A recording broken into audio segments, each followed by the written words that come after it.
Hello everyone and welcome back to Mario's World, the place where education meets fun. In today's video we're going to be speaking about the rising inflation and what you can do to get ahead of it and even make some quick bucks.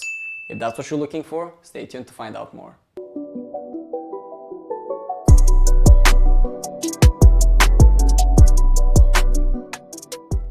Well, first of all, I'm going to be telling you guys why I think this is going to be a huge problem. The rising inflation in three main variables, in three main priorities, whatever you want to call them.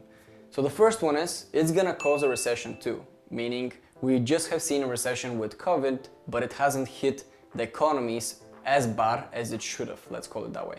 Because it may have been possible that in the short period of time of a year and a half, everything was shook off. A lot of businesses, had to unfortunately close down. A lot of the economies lost on their GDP and so on. However, they bounced back pretty quickly, if I'm being completely honest. And not only that, but because of COVID, a lot of the businesses became virtual. And that allowed them to save on extra costs and actually generate more revenue for themselves because they could really scale in. Not only that, but having a second recession is totally normal after having the first one when it has rebounded pretty quick. And that's something which is seen in the past, and you'll be able to see if you do just a bit more research digging down in Google. It's totally normal and it's been long due, let's call it that way. The second most important thing, which is really making me nervous when it comes down to the rising inflation being a huge, massive thing, which is gonna generate, unfortunately, a lot of anxiety across all of the people and across all countries. I'm sure you've heard about Michael Burry. If you haven't, you're gonna be able to see him on the screen somewhere right here. And he has actually made a significant position across all of the governmental bonds. And what does that mean? He's basically stating that inflation is gonna be so high that the bonds are gonna be negative, meaning that the whole economy is gonna crash. And that was the only thing when it comes down to security, which was considered to be most secure in a matter of returns. Because that's what all the big bankers are saying. If you don't know what to buy and what to invest in, just buy bonds. They're gonna provide you with minimum 1% per year. And this year, the return on average across all bonds has been about 7%, which is just crazy. That is considerably outperforming actually other markets, which have previously had even more returns than the bonds.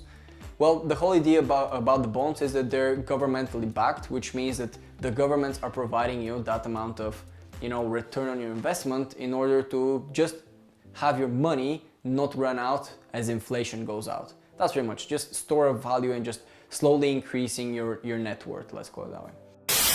And Michael Burry in himself, he actually has a movie about him. There's a movie about him. It's called The Big Short. Make sure you go check it out. It's just an amazing movie. But anyway, he was right about 2007-2008 crisis. And he bet against the whole US economy, and I think it was approximately from 200 million, he made about 20 billion. It's around that number. You're gonna see it probably somewhere on the screen, but anyway, he was about 6 months earlier entering the position that what he should have. But anyway, what happened at the end was he was right. And nobody else listened to him, but he made shit ton of money not only for himself, but also for his company's investors. He decided to close down the hedge fund or whatever the investment company was in order to, relax on his life. And he's stating every now and then such an opportunity, and when there is an opportunity, he should go full heads on and make the most profits if he can. Well, let me tell you guys, he has two positions that he has executed in the past 3 to 6 months. The first one is shorting Tesla, and he's stating that the Tesla price is gonna go to zero. We're gonna see about that. I'm actually being completely honest, it can go lower, but I don't know about zero. And the second thing is he's shorting the bonds, as we discussed. So I'm getting more and more worried that that might happen and might be the case, because he's usually 3 to 6 months earlier entering the positions, and it's been about 3 to 4 months since he has already told us about his position. The third thing is the printing money. The whole idea about the inflation is that it happens because there's such huge supply. Not necessarily because of demand, but because of the supply. And with everything happening with COVID, just in the past year, I'm sure that it's more than 2 to 3 trillion of dollars getting printed by the Federal Reserve in the United States. And unfortunately, so far, the United States dollar has been one of the main currencies across the world. And what does that mean? Inflation is coming. When you print 90% of the total supply in the last year and a half, it's just normal that inflation is going to happen. Because one of the major things which was mentioned in the meetings between the Federal Reserve is that they said, we're gonna print as much money as possible in order to save our economy. And we're gonna think about the consequences afterwards. And that is the worst thing that you can say, because they're thinking only about the short term. What is gonna happen in the long run is still unknown. So it's super not natural, and it's just between the nature of things. When there's a huge supply, the value of the things within that supply to just decrease. When you have 10 pieces of chocolate, there's, let's say, each chocolate piece is gonna be really valuable.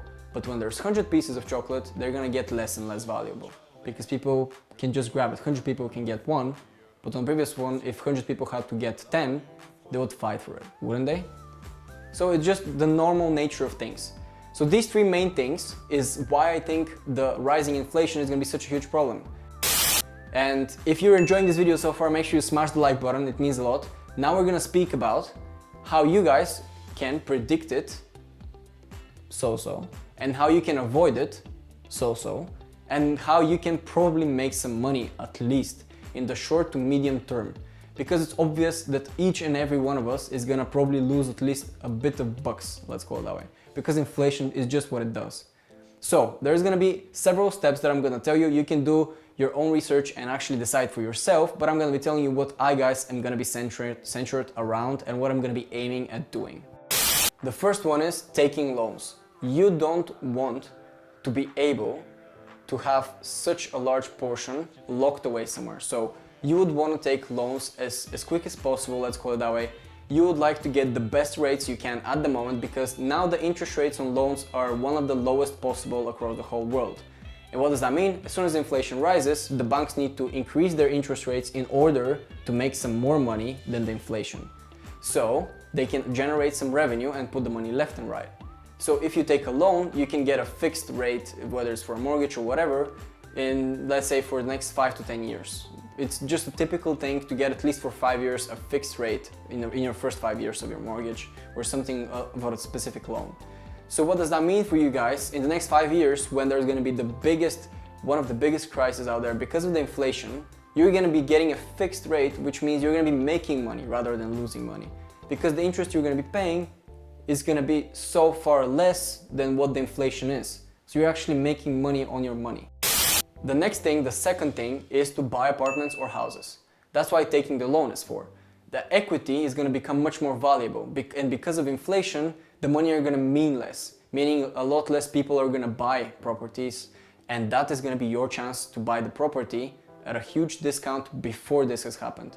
Because of the inflation, the price of the homes is going to skyrocket in the next year or so, and that will allow you to guys either sell or just have a lot of equity to take extra loan on.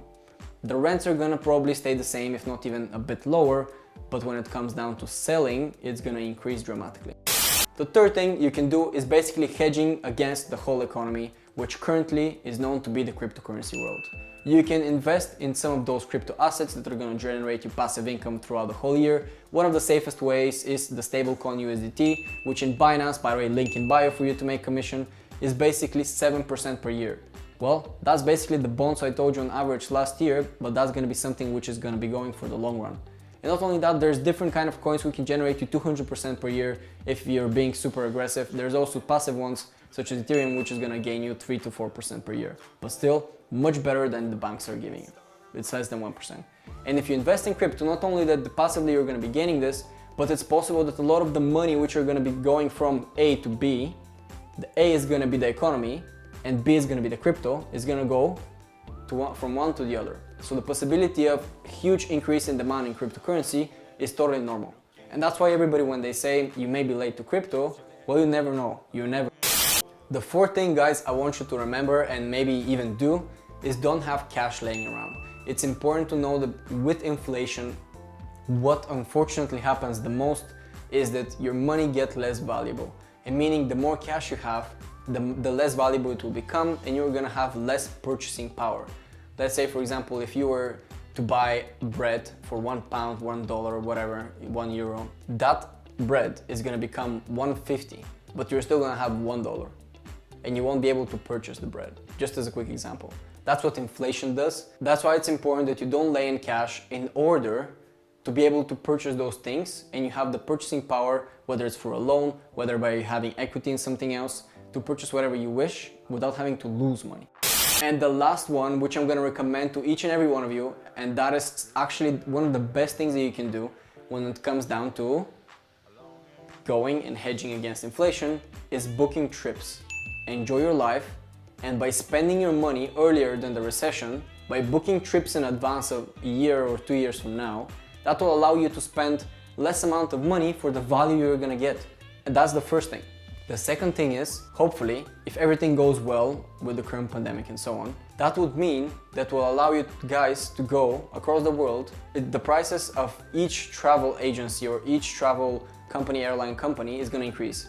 So you're gonna be spending less money now, you know, going forward 3 to 6 months plus, and booking those tickets or going on Airbnb, booking that place, and it's gonna cost you less than what it would if you book it later on. And that's also going against inflation, because if the prices of everything skyrockets and you've already taken the tickets, they're not gonna get more expensive, right?